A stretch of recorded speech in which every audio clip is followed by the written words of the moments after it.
Ethical Perspectives on the News is produced by the Interreligious Council of Linn County, which is solely responsible for its content. The views and opinions expressed on this program do not necessarily reflect those of the staff and management of KCRG TV9.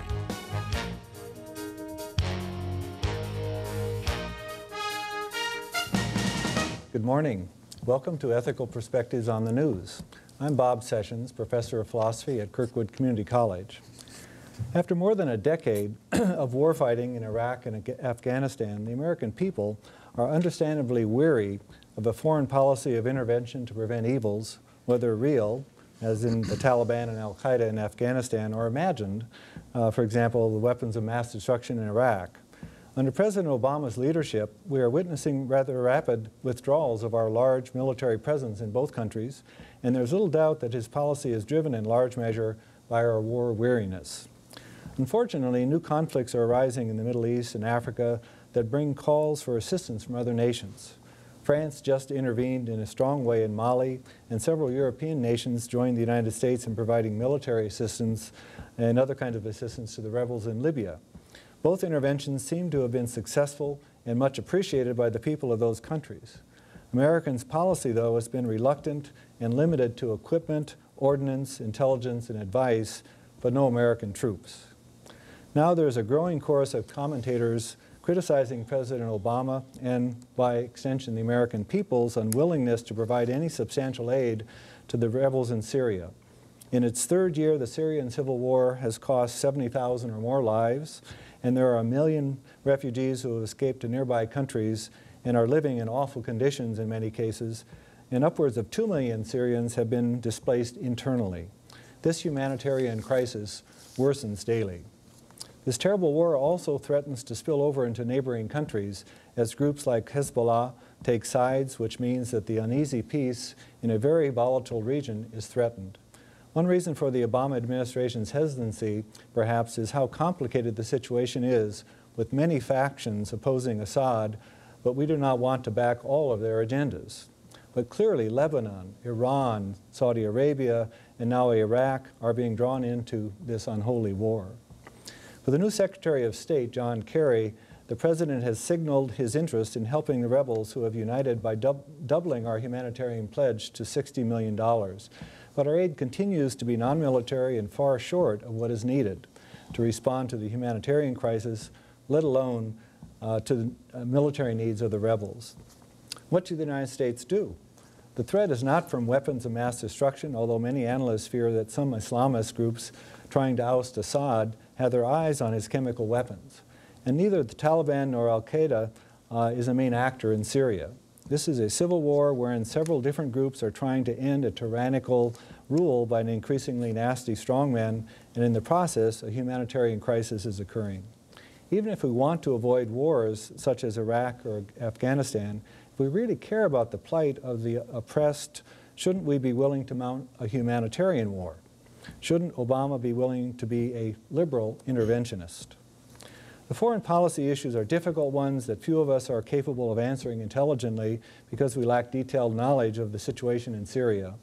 But like it or not, our judgments about the limits of our military and other interventions make a big difference, and there are great evils occurring that we could help end if we knew how or had the will. Should the United States give military assistance in the cause of humanitarianism? What kinds of assistance should we provide? Arms, drones, military advisors, infrastructure, intelligence? Should we place limits on what we are willing to do before committing any assistance? To help us think about this thorny thicket of moral and strategic issues, happily we have three very knowledgeable guests who can help us with some background about the Syrian crisis, as well as provide thoughtful moral guidance. To my left is Bill Ossie, who is the Senior Director of Midmar Corporation here in Cedar Rapids. Next to him is Christopher Merrill, who is the Director of the International Writers Program at the University of Iowa. And then finally, Jeremy Brigham, who is Professor of Geography at Kirkwood Community College. Thank you for coming this morning. I know that a couple of you are between trips, and Bill just returned from the Middle East, so we really appreciate your putting in the time for us. Maybe first we should start with some details about what's going on. I'm sure my introduction had some flaws or a lot of things missing from it. You three are much more knowledgeable than I am, so perhaps tell us more of what you know about what's happening there as a lead-up to talking about the moral issues that are involved. As you said, it's a very complicated issue, and one of the failures is to recognize the history of the region. Prior to World War I, the region that is known as Lebanon and currently Israel and Palestine and Syria was all known as Greater Syria. The other fact we overlook is that Damascus is the oldest continuous existing city in the world, with a history going back 5,000 years. For the intervention of the United States, Turkey, France, the Western countries into Syria today has many complexities that are not going to be resolved strictly by a military. When we talk about the rebels in Syria, there's still a tremendous amount of support for President Assad.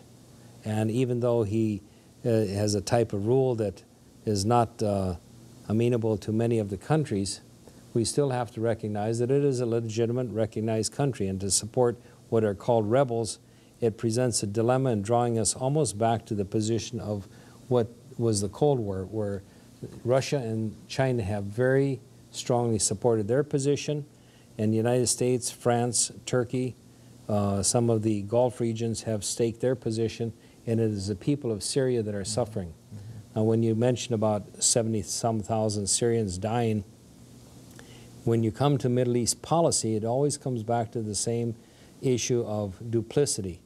In the Congo, where over 1 million people have died in the last 2.5 years, and 1 million refugees, there's no action in Africa with the plight of the Africans, whether it's Mozambique, Angola, Congo, or these regions.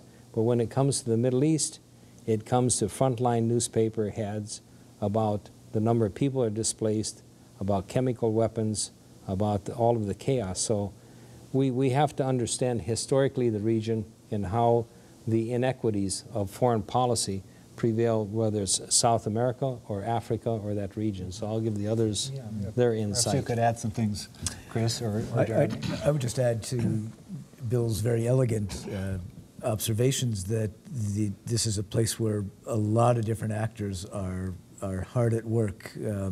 Not only does the United States have an interest in the outcome, Iran has an interest in the outcome, all the countries of the Arabian Peninsula, Saudi Arabia, the GCC countries, Kuwait, they're allied more with America, with Turkey, with Israel.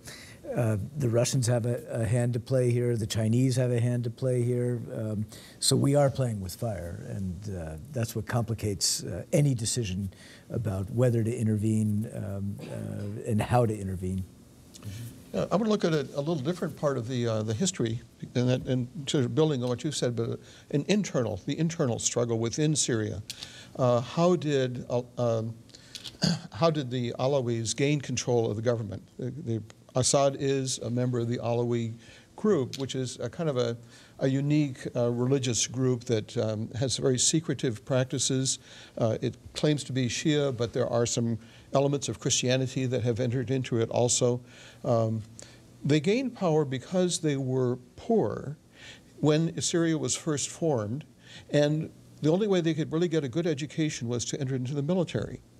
And Hassan Assad became Air Force, got into the Air Force, and gained an education. And then when Israel destroyed the Air Force of Syria in 1967, it was a tremendous shame for Syria. And he was able to then gain power and rebuild the Air Force with the help of Russia so that they could successfully threaten Israel. They didn't win, but they threatened Israel in '73. And so he has maintained his power on the basis of the Air Force. And you can see in this struggle over the last 2 years how the Air Force has been very strong and has demolished town after town. I'm just amazed at that a leader of a country could destroy his own country. But clearly that's what he's doing because he's Alawi, and the Alawi are in charge of the government. If they lose, they're going to be terribly threatened by everybody else.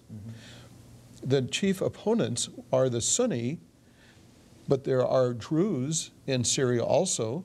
there are Christians in Syria who feel somewhat protected by Assad. And so there's this a very complicated situation in Syria. I think it's very interesting that when the French gained the mandate after World War I, they created many states out of Syria. So the Alawi had their own state for a number of years. And the Druze had their own territory. And the Kurds are up in the northeast, and they had their own territory, kind of at each autonomous area. And finally, it was kind of merged together, singling out or separating out Lebanon, which was, as Bill said, part of Syria, because it could have a Christian majority in the 1930s. It doesn't have a Christian majority now, which is part of the reason they had a civil war in the 70s, struggling over that. So it's very complex within Syria, not just in the international relations around Syria. I was just reading an interesting story that people from Belfast, Northern Ireland, have been offering their assistance, having had that long factional fight between Protestants and Catholics, that perhaps they have something to offer. Do you think, you talked about the different groups and so on, how central is the religious conflict between these different Muslim groups, or is it much more kind of a clan conflict and much less religious? In my opinion, it's neither clan nor tribal, because if one looks at even under Saddam Hussein, there was complete protection of the Jewish communities, the Christian communities, and the Muslim communities under Saddam. He was very authoritarian. But when it came to religion, the same in Syria. Some of the oldest Christian churches are in Syria and have been protected. Now, when we talk about the religious differences, this region has had religious stability for 2,000 years. It's only in the last, you can say the last 30 years, that much of this strife has happened. And you were talking about Belfast. It was just 6 weeks ago. There was violent protest in Ireland about which flag would or would not fly over the buildings. They didn't want, and there was actually cars and fighting burning. So it's not just the issue of the chaos in the Middle East. It's when you have instability, whether it is in Haiti or Bosnia or anywhere else in the world, that you bring out the worst of people. I believe it was yesterday in Oberlin College in Ohio, where they had the resurrection of the Ku Klux Klan. They closed the school today. What brought about resurrection of anti-Semitism in the Ku Klux Klan on a university campus here in the United States, where they closed the campus today to try to understand why this anti-Jewish, this anti-historic black figure is coming out with the Ku Klux Klan. So it's human nature, not just in the Middle East, but that prevails under pressure. I think it's important to note also that this is happening within what was a largely secular community. Syria had a more secular veneer than many other countries, and it's not unlike the way it was in Bosnia back in the 90s. The Serbs, Croats, and Muslims in Bosnia were living out their lives with a different understanding of the world, but it really wasn't an intensely religious understanding of the world.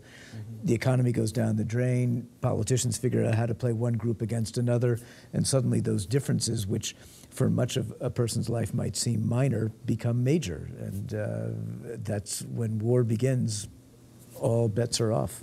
Now there's one I just came back, as you said, from the Gulf region, and there's a very, very split feeling about what is happening in Syria. Tremendous sympathy for the people that suffer. It's the people. But the political game is going on, and one of the realities that prevails is that if there's a change of regime in Syria and a weaker Syria, then there will be less pressure on Israel to give up the Golan Heights. Because as the pressure grows for a settlement, the question that prevails also, what happens to Golan Heights, which Israel has occupied since the 73 war, which legally under international law, Israel should not and cannot occupy and should return to Syria. But if there's a weaker Syrian regime, what will be the concessions that a new Syrian regime would give to a peace process? So there's a whole complex element to what is going on in Israel and in Syria and the region. And you cannot separate the politics of Israel and Lebanon and Syria from what is happening in the region. Yeah. When you mentioned Golan Heights, reminded me that Hezbollah is very concerned about what's happening in Syria because they've been supported by Syria and are supportive of Syria. And Hezbollah has been the thorn in Israel's side on the north to the north. So Hezbollah, if Syria falls, Hezbollah is isolated. And Iran would not be able to send supplies to it. And I just read an article, I think in New Yorker, that Hezbollah is very well armed, and very well protected in digging into caves and so on. Very hard to dislodge, as we saw in 2006. Israel tried to do it. The reverse of your side is that from the Lebanon perspective, they see Israel as a thorn in Lebanon's South Valley by occupying still the part of South Lebanon. So it's a dilemma, whose sword is sticking in whose back. And for many Lebanese, Hezbollah is a sword sticking in the back as well, right? Yes. It's a kind of mini-state within a state with its own military and communications. Let's talk for a few minutes about the United States. I just want to mention, it reminds me of a book that a person at the International Writing Workshop wrote, Wild Thorns. Samir Kasia, I think, about many years ago. But everybody's got a thorn in everybody's side. Well, here we are, outsiders. We don't belong to that region. We obviously have interests there, economic interests, and we have people from Lebanon, Syria, living in America who have interests and so on, people from Israel, et cetera. And Secretary Kerry met with the so-called rebels, and I have some curiosity about exactly who they are, and are there other groups who would join them if they formed a government? Let's say Assad falls. What's that situation going to be like, and what kind of role can the United States or might we play in that whole process? I think that's part of the problem that our administration has and our people have. Is it's just not clear, who's on what side and what kind of actions are going to bring about, a cessation of the violence and assistance to the humanitarian crisis. That's not hard to answer. Okay. All you have to do is look at deja vu of Tunisia, Libya, and Egypt. I mean, what the expectations were of the State Department, I'm not sure what they were, but as it is playing out, is not stability and it's not democracy. It's a long progress into moving from what is either transition or revolution to instability, which is a fact of revolution regardless where it is. And when the U.S. ambassador was killed in Benghazi, there is so much discussion and allegations. Was it State Department negligence, CIA, military? Who was negligent? And I'm going to say something that people may criticize, but it's hard to criticize a person is deceased. But the ambassador on the ground who spoke Arabic, he was a player in the revolution. He's the one that made the decision to go to Benghazi. So he should have known, he and his staff should have known the condition on the ground, just as what is spun out of order in Tunisia, in Libya, and questionable in Egypt. And my last point on Egypt, so you'll share, but there's a lot of discussion whether these new F-16 fighters and tanks should go to Egypt. They shouldn't go. But it's a enhancement of our exports to Egypt doesn't need these new fighter planes. They don't need more tanks. They're not going to fight against Israel. So really, on the bottom line, the $3 billion in assistance to Egypt has mainly gone to the military and not the people, and that's one of the reasons we have instability. It's also one of the reasons why your average Egyptian has very bad feelings about the United States. They see the money going into the military and not into the things that make life more decent. Yeah. I'm not sure where to pick up. Well, let me just follow up on what Christopher just said. That means then that in a sense, Obama's hesitancy to give military aid to the rebels, which they've asked for very vociferously, is perhaps wise. Well, you're correct, and what you mentioned in your introduction about Mali, under former President Bush, I was invited to the White House to discuss what was happening in West Africa. And one of the mistakes, I was one of the first Peace Corps volunteers into Senegal in the early 60s. And in the rise of what we saw, instability in Mauritania, Mali, Senegal, Chad, Niger, the first thing that the Bush administration did was pump millions of dollars into their military and security forces. But the plight of West Africa is lack of education, lack of water, lack of agricultural productivity, and a total disintegration of the agricultural structure, which has led to poverty, which is unimaginable. The plight of, one of the reasons I started Midamar was when I was in the Peace Corps, 35% to 40% of the children died before the age of 5 because of malnutrition. Here it is 40 years later, and it is the same plight, and we're not going to solve it by building strong military in Mali or Chad or Niger or Senegal until we solve the humanitarian problem. So Exactly. I think I know where I want to pick up. Okay. I want to go back to Syria, because you got me off distracted by talking about Libya and Egypt and Mali, and really want to talk about They're all Syria. linked. They're all linked. They're all linked. But I want to go back to Syria, because what's happening in Syria is a flood of refugees, as you've mentioned, to neighboring countries, to Jordan, to Iraq, to Turkey, to Lebanon, and it's a very destabilizing force to all of those countries. When I think about Jordan, first of all, when they started out, they had about 500,000 people in Jordan. And then all of a sudden they got 1.5 million Palestinians in Jordan, which destabilized it, and they were able to maintain its government through what's called Black September in 1970 when they defeated the PLO. But during the war in Iraq, they got 700,000, 800,000 Iraqis. No, over 1 million. Over 1 million Iraqis. Maybe some have gone back, but many are still there. And 1 million to Syria, too. 1 million to Syria, and now we have several 100,000 Syrians flooding into Jordan. So you have this huge, multi-generational experience in Jordan of refugees coming to it. And they don't have a lot of water, they don't have a lot of arable land, they don't have work for all these people. And so the international organizations have had to go in to try to help out, but cannot help out nearly enough to re-establish a society. The people don't want to stay in Jordan, they want to go back to Syria. The Palestinians in Jordan, they've been there 60 years, but they want to go back to Israel, and that's an ongoing problem. In Lebanon, there are many Palestinians. Now there are many Syrians there. Turkey it's a Turkish country. They speak Turkish there, and to have Syrians there is, somewhat unwelcome. But they're trying to be hospitable, but they can only take so much. Well, it sounds like the three of you would agree that if we give aid, it should be humanitarian aid, and aid that is helpful for them to build up their economic system and their infrastructure and so on, so they can take care of themselves.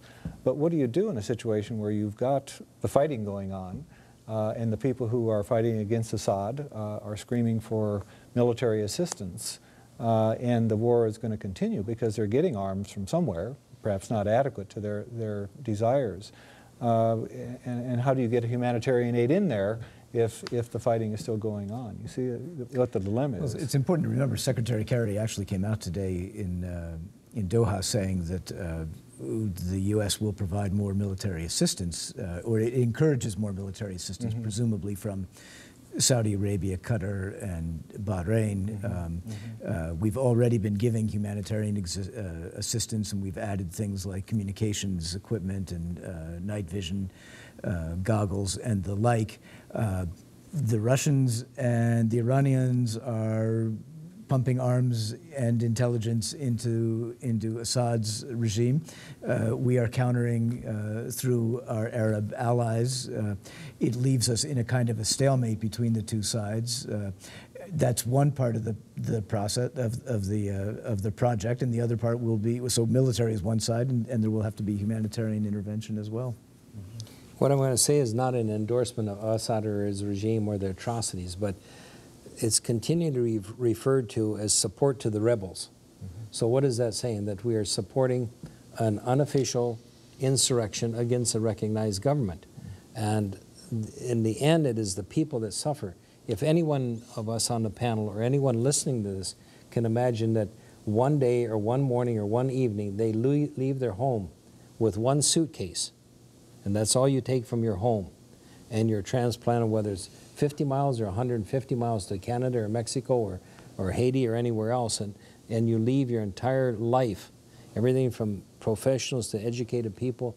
This is the plight of the Syrian or the Palestinian or the Iraqi refugees. And when we look at this insurrection, it's, we say it's horrible what the Assad regime is doing to the Syrians, to their own country. But when we see Israel doing the same thing in Gaza, bombing Gaza and using phosphate bombs, what have you, the interpretation is different. But ultimately, it's still the people that are suffering, whether it's the Israelis bombing Gaza or Assad bombing his own people. The ultimate thing is that the people are suffering at the hands of the political manipulators. Right. One of the things I want to mention is a program that I'm doing at Kirkwood. I work with the United Nations Association Student Alliance, and we're going to have several days, a couple of weeks, of raising money for the refugees with boxes placed around the campus and an educational program.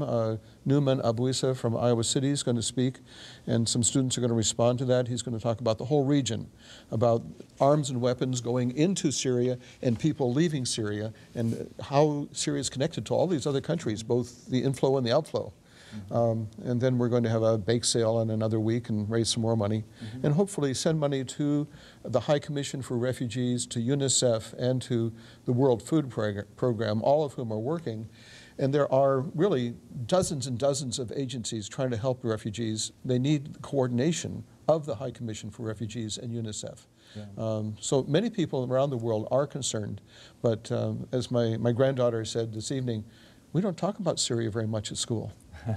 And I think people need to talk about it more. I know we just have a couple of minutes, and I'm glad you brought up that point, that there are things that we can and need to be doing, not just officially and through our government and so on, but the American people. I started out the program by saying that a lot of what's going on with Obama's foreign policy is reflective of the American people wanting to pull back from international engagements and so on. So in just a minute, can you each perhaps suggest something like Jeremy is suggesting that we have happen at local level, what people can do to get involved? I don't have a suggestion on that, but the last point is going back to interference is that, as General Mathis said, that if Syria is defeated, it will be the most crushing blow to Iran in the last 25 years. So this shows you the complexity of who's moving cards around at the interest of the loss of the Syrian people. That's the tragedy. And let us not forget that Iran was in many ways the big victor of the invasion and occupation of Iraq. So when arms are moving from Iran through Iraq to Syria, we understand the ways in which our meddling in the region has led often just to more heartache. Another way to look at it is sort of the long duration of history. We look at the American Revolution, look at the French Revolution transforming the world, the Russian Revolution transforming the world, and some historians have argued that the Iranian Revolution is a transformative event also, but you don't know for a century or more whether it has been. Right. But I think we are seeing, as Chris is pointing out, the effect of the Iranian Revolution continuing to spread and continuing to work. Well, thank you, gentlemen. I'm sorry we're running out of time, but this has been very enlightening, and very much appreciate your coming this morning. Thank you. Thank you.